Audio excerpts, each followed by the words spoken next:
Okay, we're talking about the PCLR psychopathy checklist, which is, reliable and valid in lab studies. Yeah, it does hold up for research purposes. Works pretty well. Field studies, will this hold up? What are the extraneous factors that may affect the score? Here's a few. Interrater variability. Forensic psychologists retained by prosecution provided higher scores than those assigned by defense experts. We wonder why. What's going on with that? The prosecution seemed to come up with the higher scores, obviously trying to convict, and those of the defense trying to get theirs lower. And you can see the motivation and the reason why. Also right here, recidivism does not predict recidivism. In other words, are they going to repeat offend? Are they going to continue? Or can they be reformed? Will they abide by promising not to do that again? They don't. The recidivism is high. But it doesn't predict it. Psychologists' experience with the PLC associated with predictive ability, it says those forensic psychologists who scored the most PLCRs were most successful in predicting recidivism. So obviously the psychologists that had extensive use of it and experience with it were obviously going to be more successful at predicting recidivism. So it helps when we can get a psychologist involved that's obviously got a lot of years of using this tool. Evaluators from the defense and the state equal in their ability to detect future recidivism. Findings suggest that there are differences in scoring the PCLR for research purposes compared to the forensic use of it. This should encourage more critical evaluation of the scores and more careful scoring by forensic psychologists in the field. So we're getting better use of it within the research purposes. Different though when we're actually using it in forensic work. Relationship of criminal behavior and violence. This criminal behavior has been at the heart of psychopathy, specifically violent criminal behavior. Although there are a number of interpersonal learning, cognitive, and physiological bases for the expression of violence. It is the psychopath that routinely captures the imagination of the public and forensic psychologists. It sure does. It's a popular area. A lot of people think forensic psychology is all about this. As you've learned going through these chapters, and you go through more, there's so many areas of forensic psychology that we don't really think of. This comes to the forefront. General violence and criminal behavior. So psychopathy has been called the single biggest risk factor for violence. Psychopaths commit more violent crimes. Psychopaths commit proportionally more instrumental violence, planned out, as compared to reactive violence, out of emotion. There's a lot of crimes that are committed out of emotion, impulsive, spontaneous. Psychopaths' crimes, no, they're instrumental, they're planned, they're calculated. Psychopaths are more likely to inflict serious harm, but less likely to murder. That's kind of interesting. Different motivations for the violence, out of revenge, and rarely in self-defense, for goal-directed purposes because of lack of well-socialized norms, guilt, and remorse. More likely to victimize strangers. That's kind of interesting. Not typically hurt family members or those that are. And why would you think? Because family members are valuable. You need family members in your life. Not so much because you love them, because they're a help. They're adaptive. They can be used in different ways. So it's not so much I love my wife, I love my children, I love my mother and father. No, they're helpful. They're needed for how I operate in life. Burnout says about age 40, sharp decrease in criminal behavior, not associated with later violence in psychopaths because they can commit crime and they can commit violence later after 40. It just seems like it's not as frequent. And again, we see this in criminal behavior, just sort of a drop at 40, 50s. There's sort of not necessarily a burnout, but a mellowing out process, I guess. We see this in antisocial personality disorder where people seem to start to show a little bit more empathy, a little more care. Don't know if that's true, genuine empathy, but lack of support for definitive conclusions in court, definitely, when it comes to that. Sexual violences may have increased risk of sexual violence. Sexual promiscuity, lack of responsiveness in relationships. Again, they don't have deep emotions. They don't have intimacy within these relationships, so they're all about power and control. Predictive of predictive of sexual recidivism among rapists and child molesters, and related to sexual arousal in general.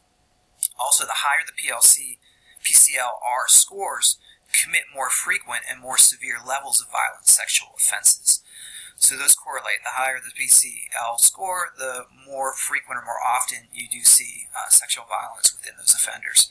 About 10 to 15% of child molesters and about 40 to 50% of rapists are psychopaths. We think about rape especially being based in power and control. So you can see why a good portion of rapists are considered to be sociopathic in their behavior. Lack of feeling and remorse, but wanting power and control makes them more susceptible to that. It says most offenders who perpetrate on both children and adults are psychopathic. Porter suggested that sexual psychopaths could be a distinct category of sexual offenders. Violence in civil psychiatric patients, so within psychiatric inpatient hospitals or psychiatric outpatient facilities as well. It says the risk of violence is much lower than general offenders. That's what we're finding in the rates there. Importance of psychopathy, civil psychiatric patients is less obvious in terms of risk of psychopathy, risk of violence within those patients. Sometimes not as obvious and more difficult to pick up on. So psychopathy is a strong predictor of violence, even in less violent samples. Sure, when we're looking at samples of psychiatric patients, for instance, and being able to see if people are at risk because of being high on psychopathy checklist. When it comes to domestic violence, it says psychopathy of offenders with a history of domestic violence might be useful in predicting future violence when they have a history of acting out domestically. Studies differ in terms of domestic abusers or one who has committed domestic violence offenses, the abusers of it versus the ones that have committed isolated offenses, and the difference in them in terms of do they measure up with psychopathy or antisocial personality disorder.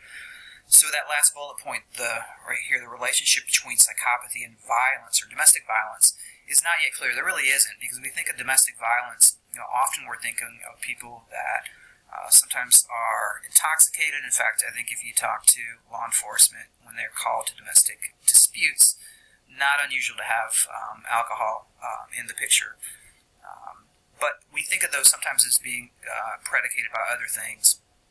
And remember the instrumental violence, not always a big picture when it comes to domestic violence, not as planned, as calculated, more of it kind of in the heat of frustration, anger, so more impulsivity probably within the domestic violence perpetrators. It says, what else do we know about psychopathy? It says, those psychopathies are a predictor of violence across a variety of types of violence.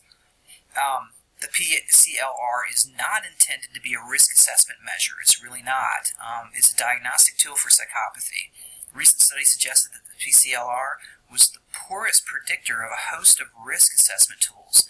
Psychopathy, the way it is currently conceptualized, just happens to be a good predictor of violence itself, especially when we look at these points, the interpersonal, affective of what's going on, cognitive and learning, biological basis, which we'll talk about here, and then treatment. Can we treat? How do we treat? Things of that nature. That first bullet point, the interpersonal affective, examining factor 1, psychopaths may be great to introduce at a party or act as a media spokesperson for your product advertisement. Yeah, use a psychopath. They'll do a good job charming people with their superficial ability. However, you would not want to have to count on a psychopath to come pick you up after your car breaks down or try to get you across to him your despair after not getting into graduate school. And you don't want to marry one. No, you don't. You want to stay away from them. You want to get away from it. As soon as you pick up on there's antisocial personality traits or there are psychopathy types of elements, you don't interact with them and you keep boundaries up with them because they won't change and you're not going to be able to reform them. Their interpersonal affective deficits impede the psychopath's ability to interact long-term with all humans or all other humans. Yeah, long-term relationships are difficult because they just, like I said, intimacy is outside of their abilities. It says deficits in nonverbal emotion processing or understanding emotions, hand gestures with relevant points, but more gestures towards when unrelated in conversation. They don't this doesn't compute. They don't quite pick up on it. Language appears to be superficial. It says base choice of words on literal meaning, where others on their connotations or emotional connotations. Don't do well with this. Seem to lack affective cognitions, emotional cognitions, emotional thoughts. Exhibit less fear and anxiety, much less here. Pseudo-charm emotions, pseudo meaning false. They understand the words to the music, but they don't feel the beat. Does that make sense? In other words, they compute the words, but they don't pick up on all the nuances. Used to control an individual or sit. This is pathological deficit and they con and manipulate people. Definitely a part of their interpersonal affective way of interacting. The cognitive learning is passive avoidance learning, failure to learn from behaviors that punish. Even loud noises, electrical shocks, financial incentives have not shown to help them learn from mistakes, or learn from consequences, rather. It's like they forget the consequences that quickly. General cognitive impulsivity, hypersensitivity to rewards, which results in narrow attentional focus. Narrowed attentional focus perform better on the Stroop test. Yeah, that measure. Stroop test is a measure of attention. Specific deficit in automatic processing that results in unresponsiveness to contextual cues, the things that are around you, within your environment, within the context. And then moral reasoning deficits are in question too. We wonder about their ability when it comes to morals, values, and their understanding of that. The biological basis, this is kind of interesting, it says on the right-hand side, I'm reading up here, psychopaths are processing information visually using the occipital lobe, but that may not be doing much more with it. Other studies indicate they fail to use central parts of the brain, like the frontal cortex, the limbic system, amygdala. Those are very important. Don't seem to be using that. When processing emotional stimuli, functional MRI shows lights up areas of the brain when they're being presented these emotional pictures or readings or whatever that might be. And in a regular person, these things light up. They show activity, emotional activity, where with the sociopath, we don't see activity there. So it says a parked car with someone stepping on the accelerator. That's what we kind of think of it. A lot of activity in certain regions of the brain, like the engine, for instance, of the car, but without the ability to process this information at a deeper level in the frontal lobe or subcortical structures, like the amygdala, which is kind of the center of emotion. The information is not useful. It's just a parked car. So the thing to highlight is the emotional part, you guys, that they're not processing very well.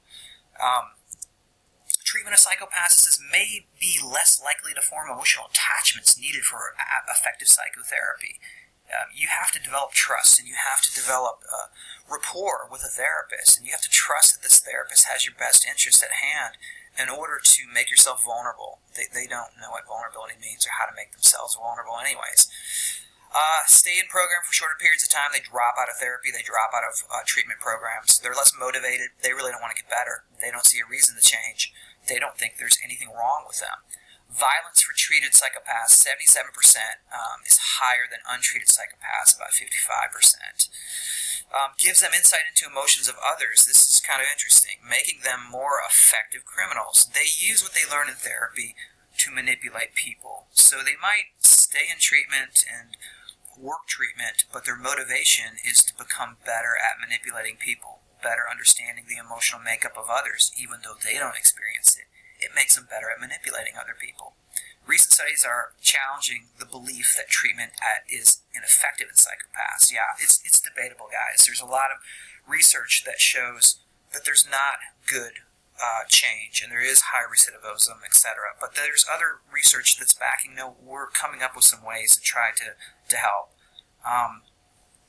It's jury's still out on this in terms of can you treat. We always talk about sociopathic people or antisocial personality disordered people as not really not changing per se. Mellowing, yes, in their 40s and 50s, but not changing and not really developing. It's almost like the question is, can they learn empathy? We know people that don't have these problems within their brain when it comes to processing emotions. They can develop more empathy. They can learn more empathy. We can model that for kids and they can pick up on this. But your adult psychopath, sociopath, we don't know. We question that.